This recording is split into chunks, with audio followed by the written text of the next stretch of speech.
Ibn al-Shaykh al-Libi. Arabic. ALFB transliteration. BNV al-Sisi al-Libi. Born Ali Mohamed Abdul Aziz al-Fakheri. 1963 May 10, 2009. Was a Libyan national captured in Afghanistan in November 2001 after the fall of the Taliban. He was interrogated by the American and Egyptian forces. The information he gave under torture to Egyptian authorities was cited by the George W.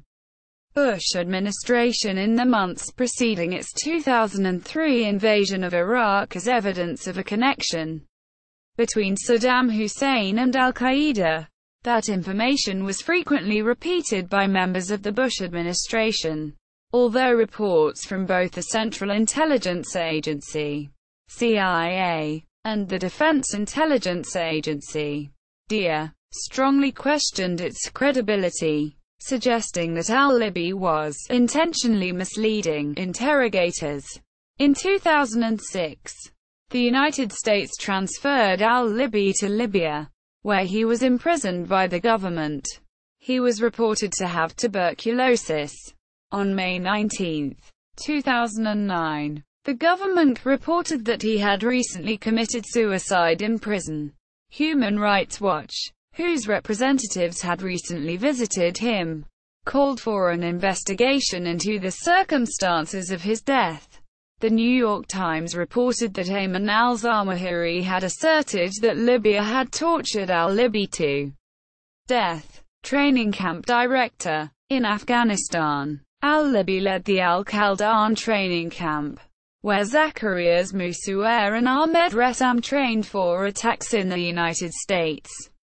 An associate of Abu Zubaydah, al-Libi had his assets frozen by the U.S. government following the September 11 attacks. It published a list of terrorists on September 26, 2002, who were covered by this restriction.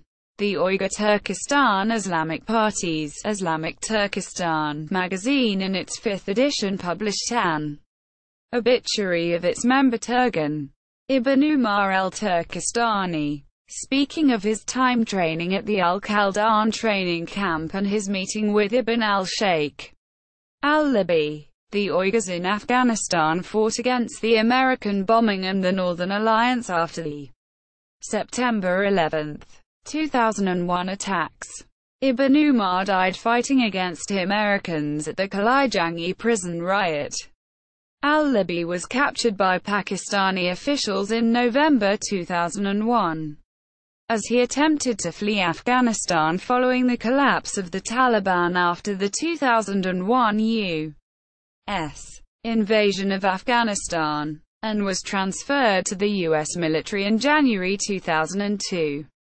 Department of Defense spokesman used to routinely describe the Qaeda training camp as an al-Qaeda training camp, and al-Libi and Abu Zubaydah are senior members of al-Qaeda.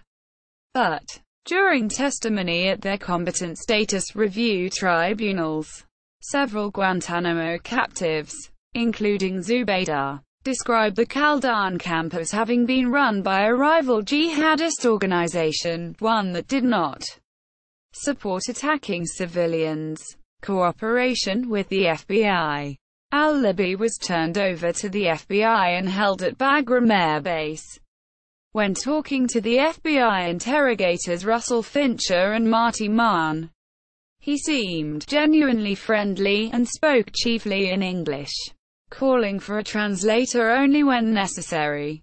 He seemed to bond with Fincher, a devout Christian, and the two prayed together and discussed religion at length. Al-Libi told the interrogators details about Richard Reed, a British citizen who had joined al-Qaeda and trained to carry out a suicide bombing of an airliner, which he unsuccessfully attempted on December 22, 2001. Al-Libi agreed to continue cooperating if the United States would allow his wife and her family to emigrate, while he was prosecuted within the American legal system, in CIA custody.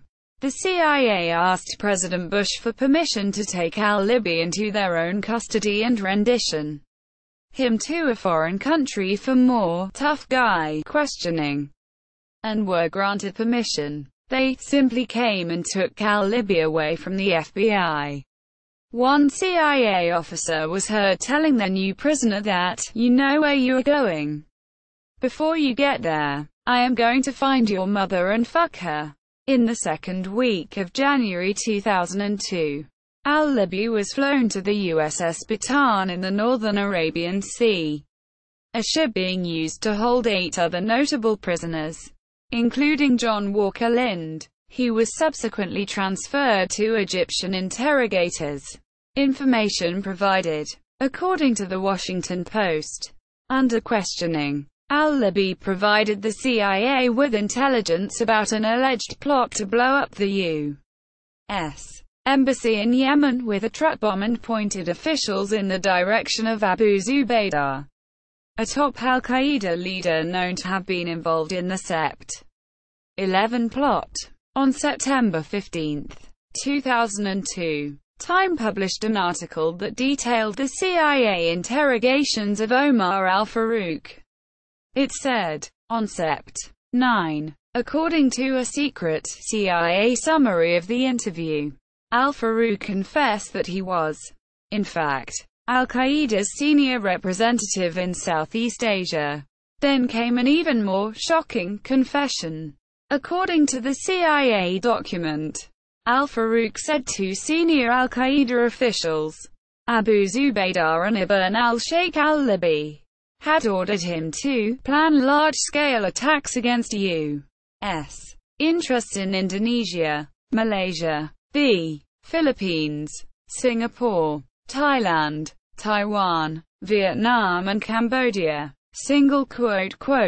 Al-Libi has been identified as a principal source of faulty pre-war intelligence regarding chemical weapons training between Iraq and al-Qaeda that was used by the Bush administration to justify the invasion of Iraq. Specifically, he told interrogators that Iraq provided training to al-Qaeda in the area of chemical and biological weapons.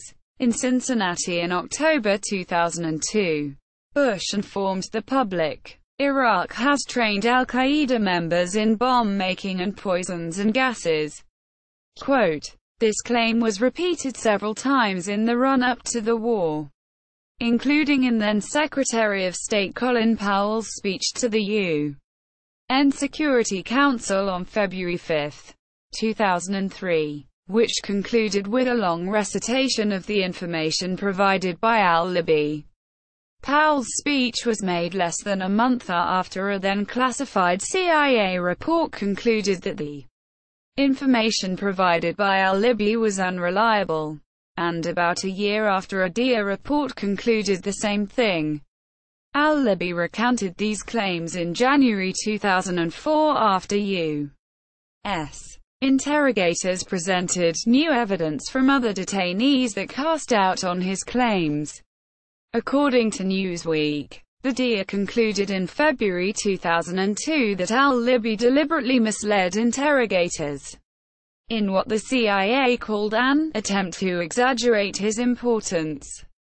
Some speculate that his reason for giving disinformation was in order to draw the U.S. into an attack on Iraq, Islam's weakest state, a remark attributed to al-Libi, which al-Qaeda believes will lead to a global jihad.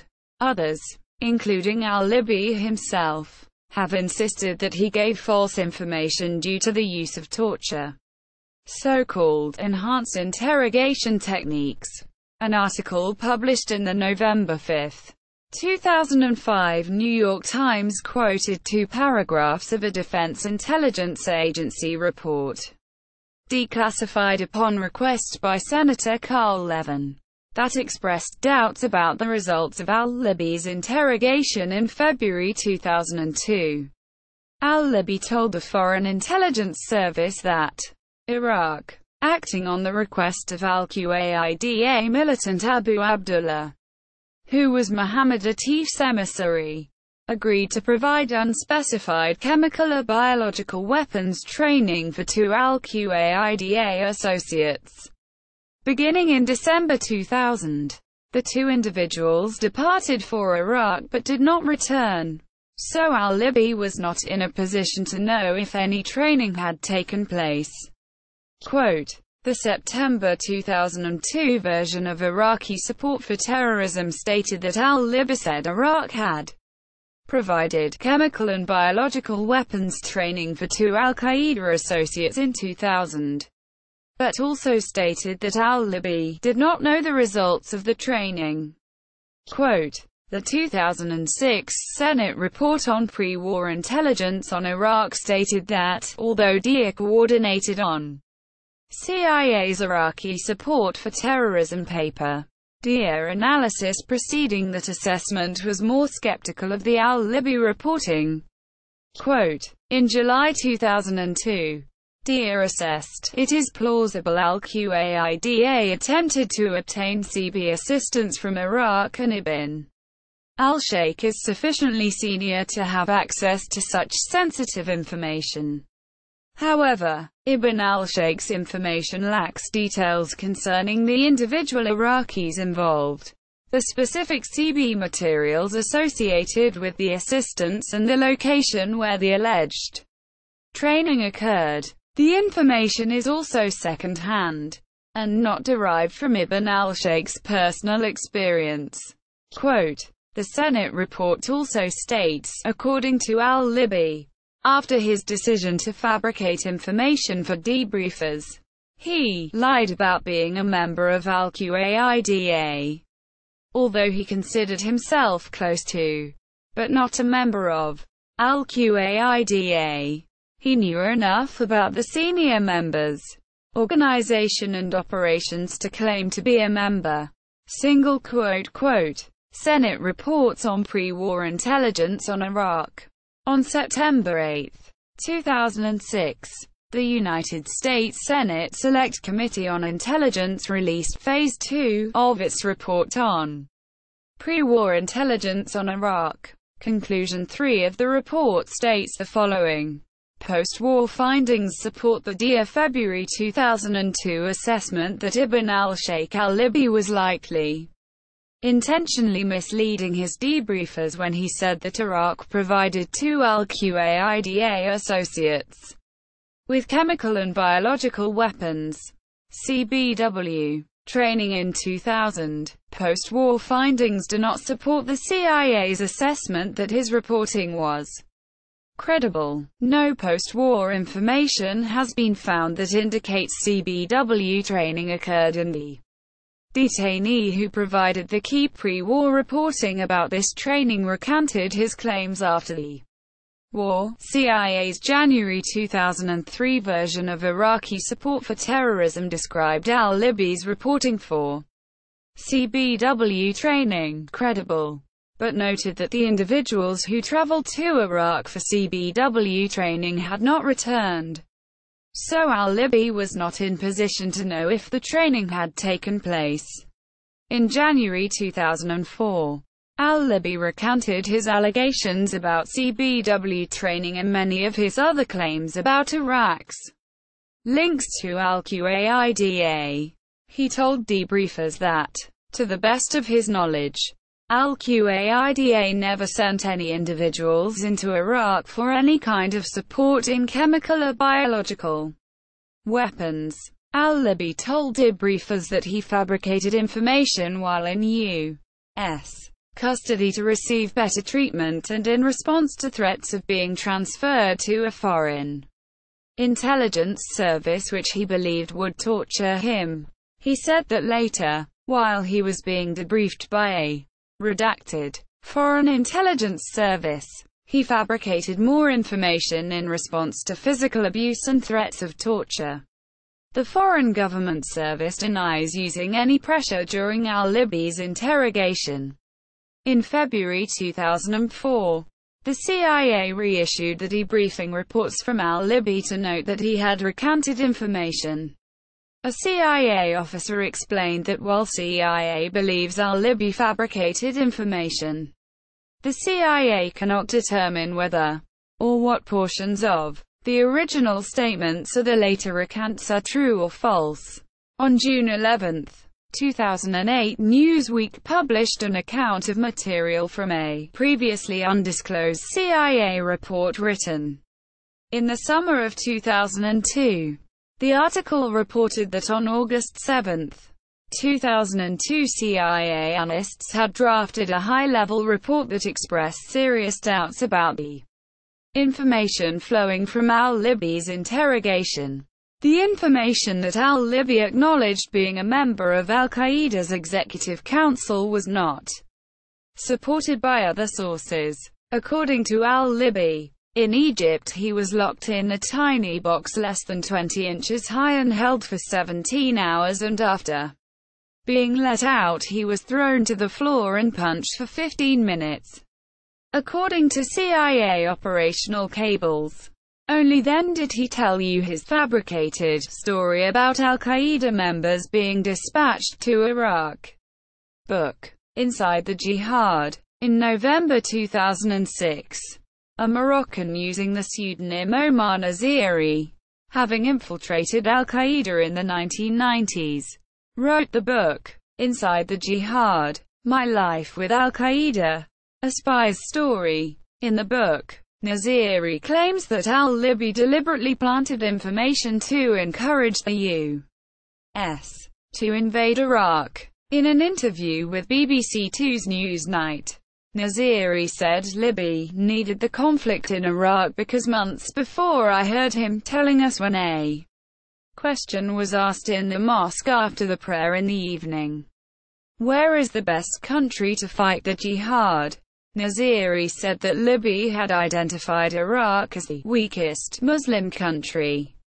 He suggested to Newsnight that al-Libi wanted to overthrow Saddam and use Iraq as a jihadist base. Naziri describes al-Libi as one of the leaders at the Afghan camp, and characterizes him as brilliant in every way. He said that learning how to withstand interrogations and supply false information was a key part of the training in the camps. Al-Libi knew what his interrogators wanted, and he was happy to give it to them. He wanted to see Saddam toppled even more than the Americans did.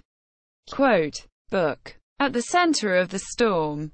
In April 2007, former Director of Central Intelligence George Tenet released his memoir titled At the Center of the Storm: My Years at the CIA. With regard to al-Libi, Tenet writes the following: "We believe that al-Libi was withholding critical threat information at the time, so we transferred him to a third country for further debriefing. Allegations were made that we did so knowing that he would be tortured. But this is false. The country in question understood and agreed that they would hold al-Libi for a limited period. In the course of questioning while he was in U.S. custody in Afghanistan, al-Libi made initial references to possible al-Qaeda training in Iraq. He offered up information that a militant known as Abu Abdullah had told him that at least 3 times between 1997 and 2000, the now-deceased al-Qaeda leader Mohammed Ity had sent Abu Abdullah to Iraq to seek training in poisons and mustard gas. Another senior al-Qaeda detainee told us that Mohammed Ity was interested in expanding al-Qaeda's ties to Iraq, which, in our eyes, added credibility to the reporting. Then, shortly after the Iraq War got underway, al-Libi recanted his story. Now, suddenly, he was saying that there was no such cooperative training inside the CIA. There was sharp division on his recantation. It led us to recall his reporting. And here is where the mystery begins. Al-Libi's story will no doubt be that he decided to fabricate in order to get better treatment and avoid harsh punishment. He clearly lied. We just don't know when. Did he lie when he first said that al-Qaeda members received training in Iraq, or did he lie when He said they did not. In my mind, either case might still be true. Perhaps. Early on, he was under pressure, assumed his interrogators already knew the story, and sang away. After time passed and it became clear that he would not be harmed, he might have changed his story to butt the minds of his captors. Al-Qaeda operatives are trained to do just that. A recantation would restore his stature as someone who had successfully confounded the enemy. The fact is, we don't know which story is true. And since we don't know, we can assume nothing. Repatriation to Libya and death. In 2006, the Bush administration announced that it was transferring high-value al-Qaeda detainees from CIA secret prisons so they could be put on trial by military commissions. But the administration was conspicuously silent about al-Libi. In December 2014, it was revealed that he had been transferred to the Guantanamo Bay detention camp in 2003 and transferred to Morocco on March 27, 2004. Noman Ben-Othman, a former Mujahideen who knew Libi, told Newsweek that during a recent trip to Tripoli, he met with a senior Libyan government official who confirmed to him that Libi had been transferred to Libya and was being held in prison there. He was suffering from tuberculosis.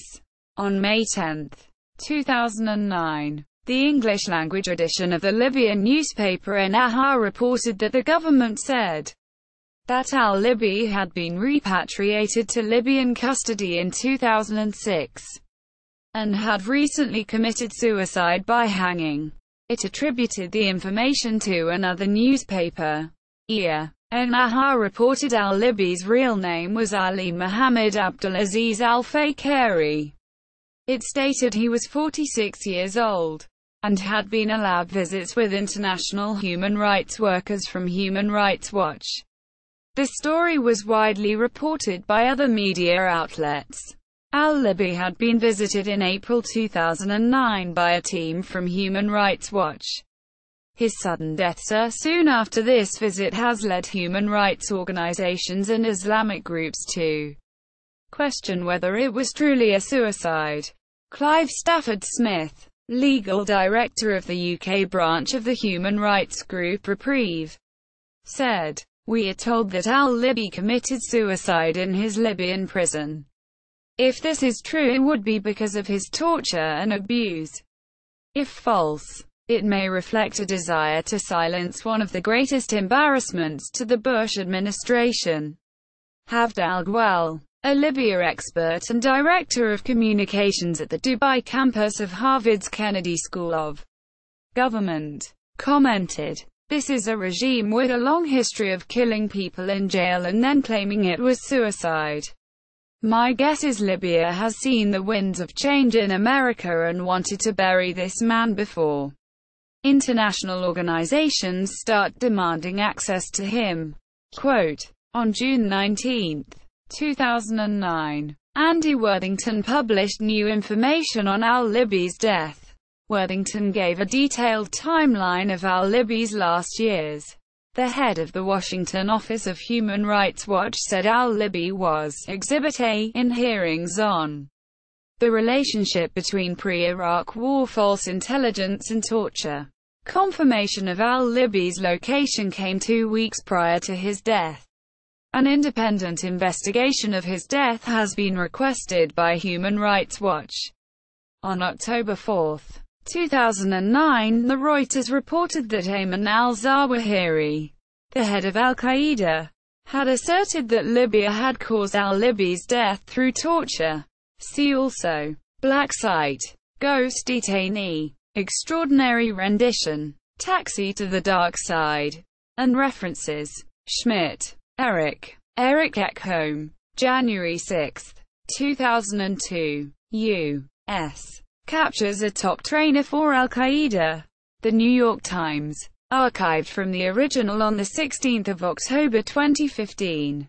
Retrieved April 24, 2009. Graham, Bradley, Walter Pincus. January 5, 2002. Al-Qaeda trainer in U.S. hands. Washington Post. Retrieved April 23, 2009. Priest. Dana. August 1, 2004. Al-Qaeda Iraq link recanted.